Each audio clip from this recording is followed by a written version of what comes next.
Las. Czasem ciemny i przerażający. Tajemniczy, pełen russałek, boginek, brzeginek, mamut, dźwiżon i wił. Nigdy nie jesteś tam samotnie. Zawsze pod czujnym okiem leszego, borowego, boruty czy dobrochoczego, strzegącymi swojego dziedzictwa.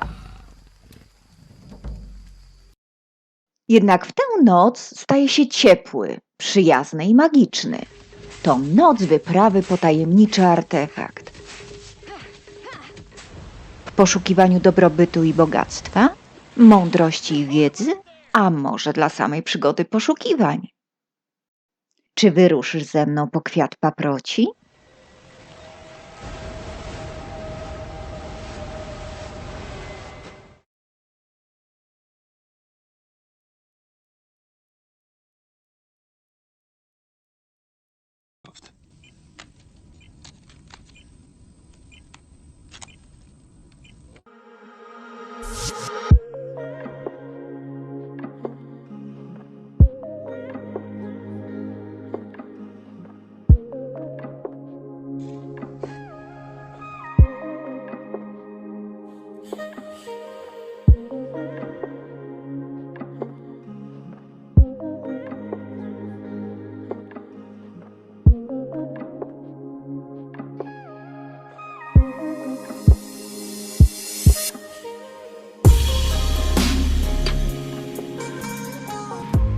Najkrótsza noc w roku oznacza nadejście lata.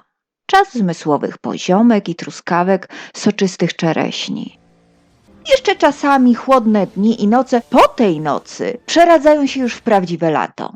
W naszych szerokościach geograficznych wypada na 20, 21 lub w latach przestępnych na 22 czerwca.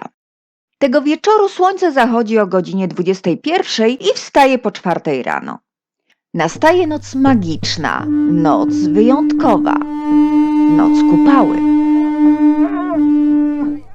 Czym jest noc kupały, zwana też sobótką? Słowa w bogatym, prastarym języku słowiańskim miały zawsze głęboki sens, ale język ewoluuje i zmienia się. Dźwięki zaczynamy wymawiać inaczej. Dlatego często nie rozumiemy ich pierwotnego znaczenia. Jeszcze gdzieniegdzie, być może na wsiach, ostojach staropolszczyzny usłyszysz zamiast kąpać, kąpać, bo noc kupały to termin wyznaczający czas, gdy woda większości rzek i jezior jest już na tyle ciepła, że można się w nich kąpać.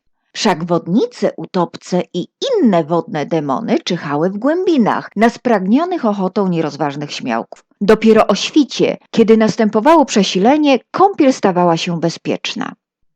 Dlatego kąpiel tego wieczora była magicznym, oczyszczającym obrzędem rozpoczynającym sezon pluskania się pod gołym niebem. Ale to nie jedyne znaczenie tego słowa. Każde starosłowiańskie określenie składało się z 2, rzadziej 3, innych wyjaśniających jego głębszy sens. I tak kupała składa się z ku i pała. Ku wyznacza kierunek, na przykład ku słońcu, ku zachodowi, ku sobie. A co oznacza pałać? Dziś mówimy płonąć, jarzyć się, palić. Dlatego równie ważnym oczyszczającym obrzędem było ognisko i kąpiel w dymie, ale dym nie był z byle jakiego drzewa. Musiał to być dym z młodej brzosy zroszonej deszczową wodą. Magia? O tak, bo magią nazywamy wiedzę, której nie rozumiemy. Otóż dym z młodych gałązek wierzbowych posiada bogactwo leczniczych olejków eterycznych. Ale najważniejsza jest betulina. Betulina jest bardzo słabo rozpuszczalna w wodzie, ale ma potężne działanie przeciwwirusowe, przeciwnowotworowe, przeciwalergiczne, przeciwzapalne i hepatochronne, czyli ma działanie ochronne. Zatem znaleziono sposób na dostarczenie w użytecznej formie tej cennej substancji. Ta magia to wdychanie i okadzanie się dymem. Okazuje się, że jest to sposób na tyle skuteczny, że potrafi wyleczyć nawet gronkowca złocistego, który jest całkowicie oporny na antybiotyki. Oczywiście na magii trzeba się znać, dlatego zanim ją zastosujesz, zawsze dowiedz się więcej. Czytaj, pytaj, by sobie nie zaszkodzić. Dymem można się zaczadzić, dlatego jednorazowa sesja powinna trwać nie więcej niż 20 minut lub do pierwszych łez z oczu. I dlatego przy ogniskach się bawiono, tańczono wokół nich i skakano przez nie, by dymem się nie struć, a skorzystać jak najwięcej. By kuracja była jednak skuteczna, powtarzano ją przez kilkanaście dni, poczynając od święta, a jakże młodej brzozy. Ogień na Kupalnockę rozpalano rytualnie. Wykorzystywano do tego drewniane, najczęściej stare i suche koło z piastą, które nakładano na wbity w ziemię drewniany kołek. Koło wcześniej okręcano słomą zanurzoną w smole. Następnie kręcono kołem tak szybko i długo, aż pod wpływem tarcia zajmowało się ono ogniem. Toczono je wówczas do przygotowanego wcześniej dużego stosu i rozpalano ogromny ogień. W niektórych regionach ogień rozpalano pocierając o siebie dwie deski tak długo, aż skrzesały one iskrę. Ale pałać czy płonąć można też z miłości. I to kolejna odsłona tego święta. Wiosna to czas prastarej bogini, u Słowian zwanej Leda, Lada, Lejla, Łada, której czas rozpoczyna się wraz z pojawieniem się gwiazdozbioru łabędzia. Obejmuje to czas poczęcia, rozpoczęcia nowego życia, potomstwa i rozwoju. Z początkiem czerwca pojawiają się jej synowie, Lel i Polel, konstelacja bliźniąt. Jest to czas pierwszych zbiorów, a jako, że tradycja kupalnockiej jest prastara i pochodzi jeszcze od łowców-zbieraczy, gdy nie uprawiano jeszcze ziemi na dużą skalę, oznacza, że bogini matka staje się znów dziewicza i wolna. Dziewa, dewa w przeszłości oznaczała dziewczynę, kobietę. Określenie dziewictwa nie wiązało się wówczas z seksem, a właściwie z jego brakiem, ale z niezależnością, wolnością i czarem. Odnosiło się do dzikiej, niepokornej, intuicyjnej natury, kobiecej magii. Tej nocy prastara wielka bogini Lejla, matka i opiekunka, stawała się wielką boginią dziewanną, łowczynią, panią leśnych bogactw i darów, amazonką, wiedźmą i znachorką. Symbolizuje ją Jutrzenka, Wenus widoczna o poranku, często tuż przed wschodem słońca. Dlatego dziewczęta i kobiety, dziewy, dewy, pletły wianki i przepaski z ziół i dzikich kwiatów, a po zmroku rzucały wianki na wodę, cząc, że ich wybranek wyłowi właśnie ten należący do niej. Wrzucały też zioła w ogień, tańcząc i śpiewając wokół nich. Dym z płonących ziół miał, tak samo jak ten z brzozy, znaczenie magiczne i lecznicze. Również w nich są lecznicze olejki eteryczne, ale też znaczenie praktyczne. Palenie mięty, lawendy, kocimiętki czy wrottyczy odstrasza te uciążliwe i namolne komary.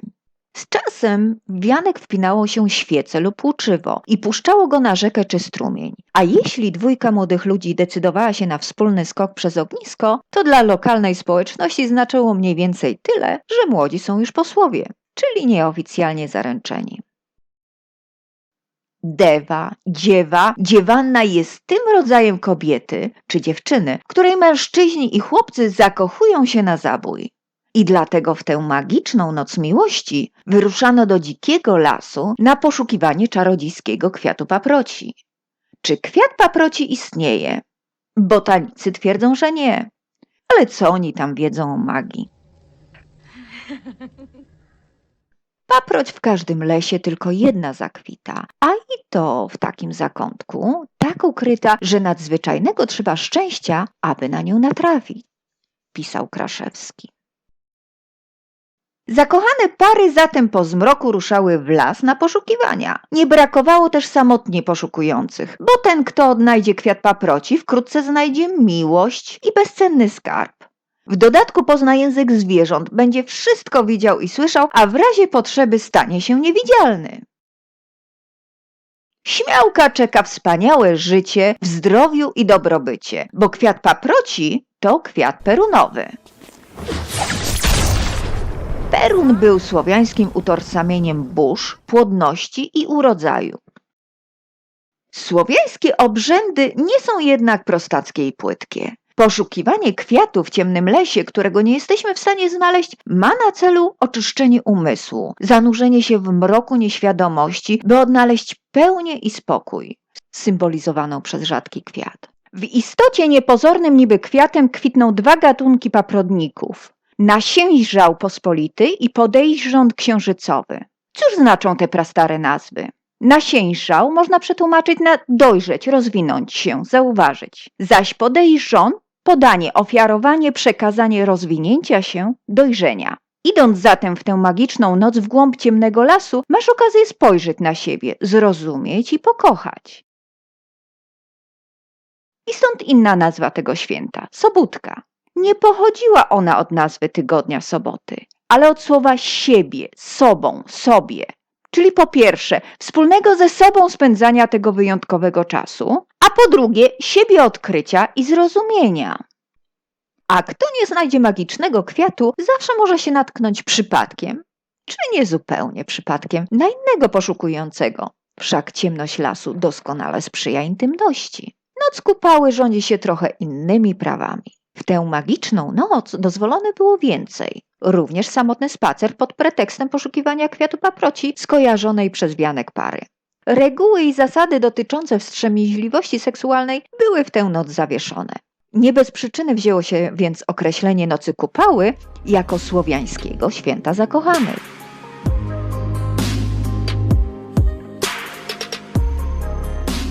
Kto nie znalazł kwiatu paproci, mógł też skorzystać z magicznej mocy innych roślin i odprawiać wróżby, często związane z miłością. A wróżyło się z zerwanych w całkowitym milczeniu ziół i kwiatów, zwłaszcza rumianku, dzikiego bzu, czeremchy, cząbru, szczypiorku, piołunu, bylicy i z wody w studniach.